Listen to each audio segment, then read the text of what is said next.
IRCTC থেকে online ticket book নিয়ে অনেক ভিডিও কিন্তু আপনি পেয়ে যাবেন, কিন্তু আজকের এই ভিডিওতে আমি কিছু ট্রিক্স বলবো, কিছু স্পেশাল অপশান বলবো, যে অপশানগুলো আপনার কিন্তু জেনে নেওয়ার অবশ্যই দরকার। আজকের ভিডিওতে থাকছে এরকম কিছু পয়েন্ট যেটা আপনি অবাক হয়ে যাবেন, হয়তো আপনি জানতেন না। অনেক সময় আমরা যখন টিকিট কাটতে যাই তখন আমাদের দেখায় যে টিকিট অ্যাভেলেবেল নেই। যখন আমরা সার্চ করি তখন ওখানে দেখায় আরএসি বা ওয়েটিং লিস্ট, কিন্তু আপনি যখন ওখানে প্যাসেঞ্জার ডিটেলস, বয়স এবং সমস্ত ডিটেলস ফিল আপ করে আগে নেক্সট পেজে যাচ্ছেন, তখন কিন্তু দেখাচ্ছে টিকিট অ্যাভেলেবেল দিয়ে ওখানে একটা স্টার চিহ্ন। এটার মানে কি? কেন তখন আরএসি বা ওয়েটিং লিস্ট দেখাচ্ছিল, এখন অ্যাভেলেবেল দেখাচ্ছে? অটো আপগ্রেডেশন কি? অটো আপগ্রেডেশন যদি আপনি ক্লিক করেন তাহলে কি সুপার বেনিফিট পাওয়া যায়, এবং এই অটো আপগ্রেডেশন কখন আপনার করা উচিত, বেনিফিটটা আপনি কখন পাবেন, কি ক্রাইটেরিয়া আছে এই অটো আপগ্রেডেশন বেনিফিট পাওয়ার জন্য। তো এই সমস্ত পয়েন্ট নিয়ে আজকে কিন্তু আলোচনা করব। ভিডিওটি শেষ পর্যন্ত দেখবেন, দেখার অনুরোধ রইল আপনাদের কাছে। ভিডিওটি ভালো লাগলে অবশ্যই লাইক, কমেন্ট এবং শেয়ার করে দেবেন, এবং চ্যানেল নতুন হলে অবশ্যই চ্যানেলটি সাবস্ক্রাইব করে বেল আইকনটি প্রেস করে নেবেন। তো চলুন আজকের ভিডিওটি শুরু করা যায় আমার ফোন স্ক্রিন থেকে। আমি এসে গেলাম আমার ফোন স্ক্রিনে এসে আমি আইআরসিটিসি অ্যাপটি খুলে নেব। আইআরসিটিসি অ্যাপটি লোডিং হচ্ছে, ভেরিফিকেশন ইউজার। তো এটি হওয়ার পরে দেখুন এই ইন্টারফেসটি খুলে গেল। এখানে ট্রেন যেখানে আছে এখানে 3 ডটে ক্লিক করে আমি এই যে বায়োমেট্রিক অথেন্টিকেশন, এটা আপনারা কিন্তু অন করে রাখবেন, তাহলে আইআরসিটিসি অ্যাপটি খুলতে আপনাদের অনেক সুবিধা হবে। তো এটা আমার অন করা আছে, তো খুব তাড়াতাড়ি খুলে যায়, নাহলে পাসওয়ার্ড দিতে পারে। তো এখানে আমি যেখান থেকে যাব আর যেখানে যাব তো সেটা করে নেব, এখানে ইনপুট করে নেব। এখানে কিবোর্ডটা আমার চেঞ্জ করতে হয়েছে, তো আমি এখানে নিউ দিল্লি থেকে প্রয়াগরাজের ইনপুট করলাম, ফ্রম আর টু। তারপরে আছে ক্লাস, অল ক্লাস। আপনি অল ক্লাস করে রাখবেন, আপনি এসি করতে পারেন, আপনি স্লিপার করতে পারেন। আমি অল ক্লাস করে রেখেছি। Quota general and departure time, date আমি সিলেক্ট করে নিয়েছি। এখানে দেখতে পাচ্ছেন অনেক রকমের কোটা আছে, আপনি তৎকাল, লেডিস, আরও অনেক যে কোটা আছে সেই কোটার টিকিটও করতে পারেন, প্রিমিয়াম, তৎকাল। তো আমি জেনারেল করছি, তো জেনারেলটা ক্লিক করলাম আমি। এবার সার্চ ট্রেন করব। সার্চ ট্রেন করার পরে এতগুলো ট্রেন কিন্তু আমার সামনে এসে গেছে। টাইম অনুযায়ী আমি যে ট্রেনটিতে রিজার্ভেশন করব সেই ট্রেনটি আমি সিলেক্ট করে নেব। আমি এখানে হামসফর এক্সপ্রেস 12276 এই ট্রেনটিতে রিজার্ভেশন করব, 3টার এসিতে। তো এখানে স্লিপার আর এসি আছে। তো এসিতে দেখতে পাচ্ছেন আপনারা 12ই এপ্রিল 180টা সিট খালি আছে। তো আমি এটা প্যাসেঞ্জার ডিটেলস প্রথমে ইনপুট করব। এখানে যে লাল দেখতে পাচ্ছেন ওখানে আমি ক্লিক করলাম। তারপরে আমি এখানে দেখতে পাচ্ছেন এরকম একটা ইন্টারফেস খুলে গেছে। এখানে দেখুন boarding station, change boarding station দিচ্ছে। তো যেহেতু নিউ দিল্লি থেকে ছাড়ছে এবং বেশি দূরত্ব না নিউ দিল্লি থেকে প্রয়াগরাজ, সুতরাং বোর্ডিং স্টেশনে কিন্তু কিছুই দেখাবে না। আপনারা দেখতে পাচ্ছেন বোর্ডিং স্টেশনে কিছু অনলি নিউ দিল্লি স্টেশন থেকে বোর্ড করতে পারবেন।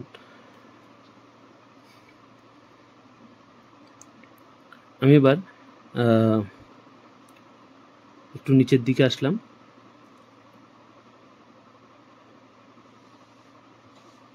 নিচের দিকে এখানে আপনি দেখতে পাচ্ছেন প্যাসেঞ্জার মোবাইল নাম্বার, সমস্ত কিছু দেখতে পাচ্ছেন আপনি।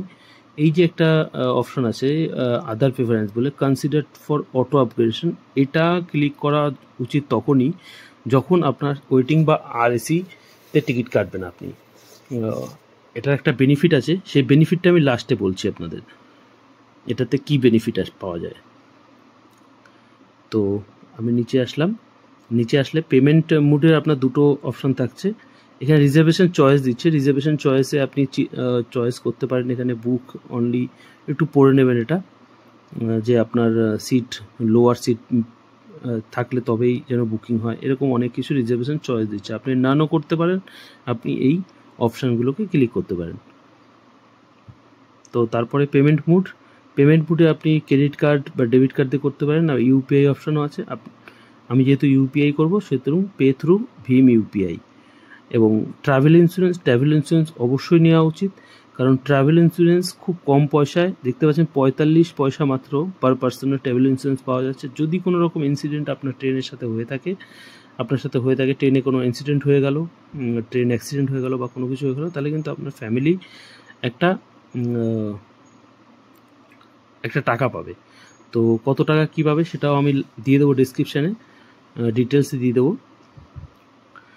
এখানে আপনি প্যাসেঞ্জার ডিটেলস, নাম, বয়স, জেন্ডার সমস্ত কিছু ক্লিক করবেন। আমি ক্লিক করে নিয়েছি সমস্ত কিছু, ক্লিক করে যে ফিল আপ হয়ে গেছে আমার ফর্ম। তো এখানে আমার রিভিউ জার্নি ডিটেলস, একবার জার্নি ডিটেলস রিভিউ করে আমি বুকে ক্লিক করলাম। এই দেখতে পাচ্ছেন অ্যাভেলেবেল 180টা দেখাচ্ছে। এখানে একটা ক্যাপচা দিচ্ছে, এই ক্যাপচা কিন্তু ভালো করে ফিল করবেন। Capital and small letter and alphabet দিয়ে আপনি কিন্তু এটা ফিল করে প্রসেস টু পেতে করবেন। তো আমি প্রসেস টু পেতে ক্লিক করলাম। এটা আপনার কত অ্যামাউন্ট টোটাল কাটবে সেটা দেখিয়ে দিচ্ছে এখানে একটা ইয়েস করবেন এটা। তো তারপরে এখানে অনেক রকমের ইউপিআই অপশান আছে, আপনি CRED, Amazon Pay, Paytm, PayU, PhonePe সমস্ত কিছু দিয়ে যেটা আপনার কাছে আছে, মোবিকুইক, আপনি সেটা দিয়ে পেমেন্ট করতে পারেন। আমি ক্রেড পে থেকে করছি। তো প্রসেস টু পে করে দিলাম, আমার পেমেন্ট কেটে নিল। আপনারা দেখতে পাচ্ছেন আমার পেমেন্টটা কেটে নিল। এখন টিকিটটা কিন্তু আমার সামনে এসে যাবে।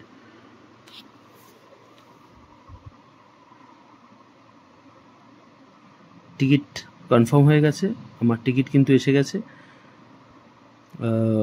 সিকিউরিটি রিজনের জন্য আমি কিছু জিনিস হাইড করে দিয়েছি। তো আপনি দেখতে পাচ্ছেন এই যে আমার টিকিটটা এসে গেছে। তো এই টিকিটটাকে আমি এবার সেন্ড করব হোয়াটসঅ্যাপে, বা আপনি প্রিন্ট আউট দিতে পারেন, আপনি ডাউনলোড করতে পারেন। তো এই যে একটা অপশান দেখতে পাচ্ছেন শেয়ারের অপশান, এই শেয়ারের অপশানটা কিন্তু আপনি ক্লিক করবেন। তারপরে কিন্তু এরকম একটা ইন্টারফেস করবে, হোয়াটসঅ্যাপে আপনি শেয়ার করতে পারেন যদি কারোর জন্য টিকিট করে থাকেন।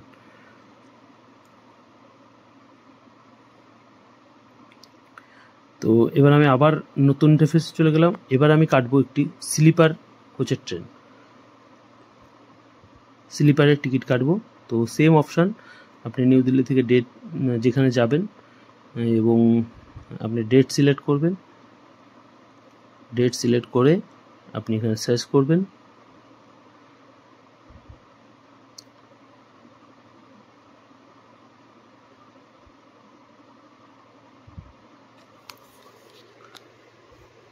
তো সার্চ করলে সেম অনেক রকমের ট্রেন আসবে আপনার কাছে, আপনার সামনে। তো আমি মেইন যে জিনিসটা দেখানোর জন্য আপনাদের বলছিলাম, ভিডিওর প্রথমেই বলেছি আমি, যে এই দেখুন প্রয়াগরাজ এক্সপ্রেস, এই ট্রেনটিতে টিকিটটা কাটবো আমি। তো স্লিপার কোচ আমি রিফ্রেশ করে নিলাম একবার। দেখতে পাচ্ছেন আপনারা RAC 54 দেখাচ্ছে 14 তারিখে, 14ই এপ্রিল। তো এবার আপনাদের দেখাবো যে কাটার সময় দেখুন আমি প্যাসেঞ্জার ডিটেলস ইনপুট করব, তারপরে এটা কি দেখায়। তো আমি প্যাসেঞ্জার ডিটেলসে ক্লিক করলাম, ক্লিক করার পরে ঠিক এরকম একটা ইন্টারফেস আসলো। এখানে আমি প্যাসেঞ্জার ডিটেলস ইনপুট করব। যে কোনো ক্লাসের টিকিট কাটেন, সিস্টেম সেম। এই যে বোর্ডিং স্টেশন আপনি দেখতে পাচ্ছেন, এখান থেকে বোর্ডিং স্টেশন চেঞ্জ করার সুবিধা আছে। এখানে আমি প্যাসেঞ্জার ডিটেলস ইনপুটটা করে নেব।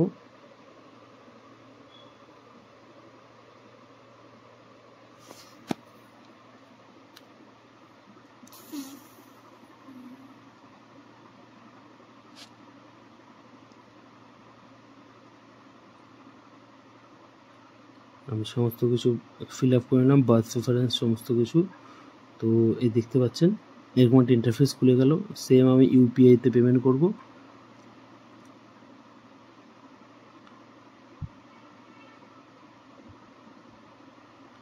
এই দেখুন RAC টিকিট যখন কাটবেন বা ওয়েটিং কাটবেন, তখন কিন্তু আপনারা এটা কম্পালসারি আপনারা এটা ক্লিক করবেন। এটা ক্লিক করলে কি হবে, আপনার RAC যদি কনফার্ম না হয় তাহলে কিন্তু আপনাকে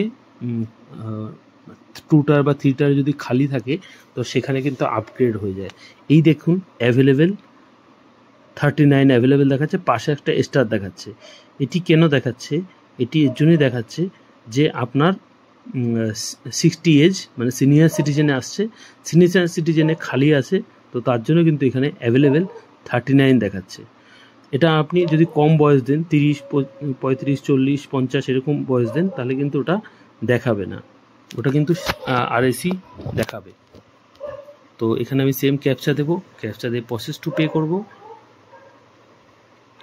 তো এটা কিন্তু একটা বিশাল বড় ইনফরমেটিভ জিনিস, যেটা আপনারা দেখলেন যে আপনার দেখাচ্ছিল আরএসি, কিন্তু আপনি কিন্তু বুক করলেন কনফার্ম টিকিট। তো আমি কনফার্ম টিকিট পেয়ে গেলাম, পেমেন্ট হয়ে গেল আমার। এই দেখতে পাচ্ছেন টিকিটটা, এই দেখুন কনফার্ম লেখা আছে পাশে, এবং আপনারা সেম প্রসেসে আপনার টিকিটটি কিন্তু এখান থেকে ডাউনলোড করতে পারেন বা কাউকে শেয়ার করতে পারেন। তো আজকের ভিডিওটি যদি ভালো লেগে থাকে অবশ্যই লাইক